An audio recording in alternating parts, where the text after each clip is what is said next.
현장의 가족 여러분, 오늘도 좋은 날 되셨습니까? 여러분은 세상에 문제의 근원이 어디서 왔다라고 생각하십니까? 많은 기독교인들은 아담과 하와가 죄를 지어서 원죄로부터 비롯되었죠 라고 말씀하실 것입니다. 그런데 이렇게 한번 생각해 보십시오. 만약 하나님께서 선악과를 만들지 않으셨다면 아담과 하와는 죄를 짓지 않았을 것입니다.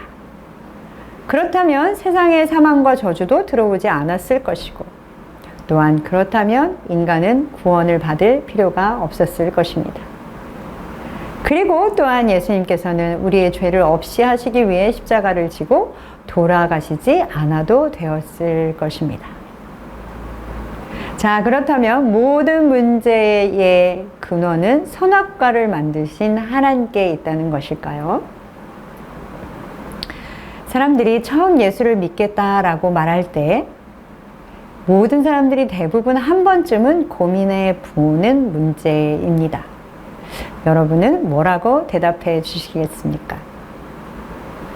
우리는 이런 신학적인 질문에 답을 할 때 성경 전체를 아우르고 있는 근본적인 하나님의 성품과 계획을 이해하는 것이 필요합니다.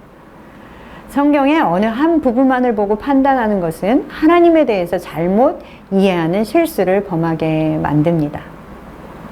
성경은 한 권의 책이기 때문에 그 책의 한 부분만을 보고 이야기하는 것이 아니라 전체 내용을 보아야 그 책이 말하고자 하는 진짜 의미, 진짜 내용을 알 수 있는 것이죠. 사람을 향하신 하나님의 성품과 뜻은 은혜와 축복이지 벌이나 저주가 아닙니다. 하나님께서는 사람을 은혜롭고 자비로 대하십니다. 고압적이거나 폭력적으로 대하지 않으십니다.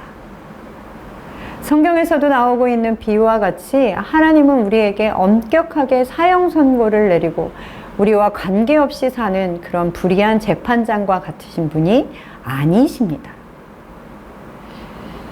하나님께서는 사람을 창조하시고 그 사람이 어떤 선을 행하기 이전에, 즉 사람의 공로와 업적에 상관없이 그들에게 복을 주셨습니다. 그리고 은혜로우시고 풍성하신 하나님의 성품 그대로 에덴 동산에서 나는 모든 과실들을 마음껏 먹을 수 있도록 권한을 주셨습니다. 그러나 동산 중앙에 있는 선악을 알게 하는 나무의 열매, 그것은 먹지 말라고 하셨죠. 그것은 사람이 잊지 말아야 할 것이 있음을 말씀하시는 것입니다.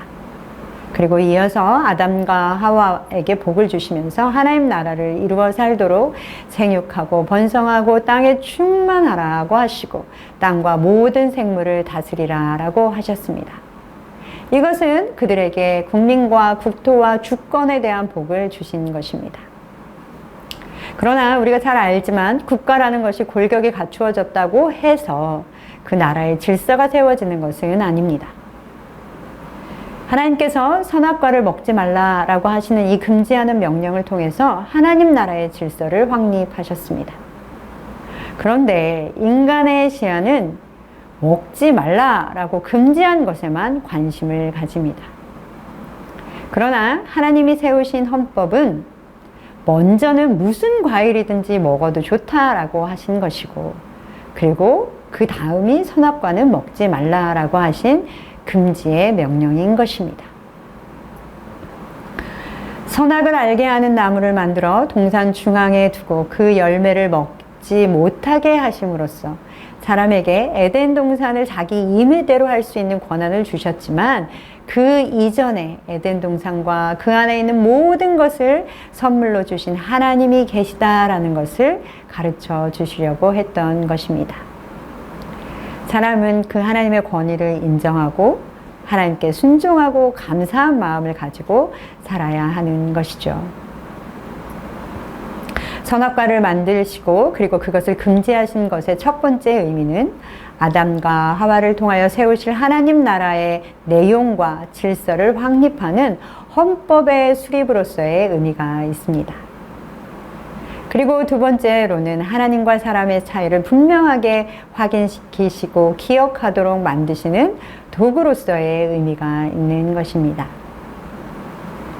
아담과 하와는 매일같이 에덴 동산을 거닐면서 에덴 동산에 어디서 바라보아도 보이는 동산 중앙에 있는 이 선악과를 보면서 하나님이 이 동산의 주인이심을 고백하는 삶을 살아야 하는 것이었습니다. 하나님은 사람에게 하나님의 권위를 인정하는 이 한계 내에서 자유를 누리라고 하셨죠.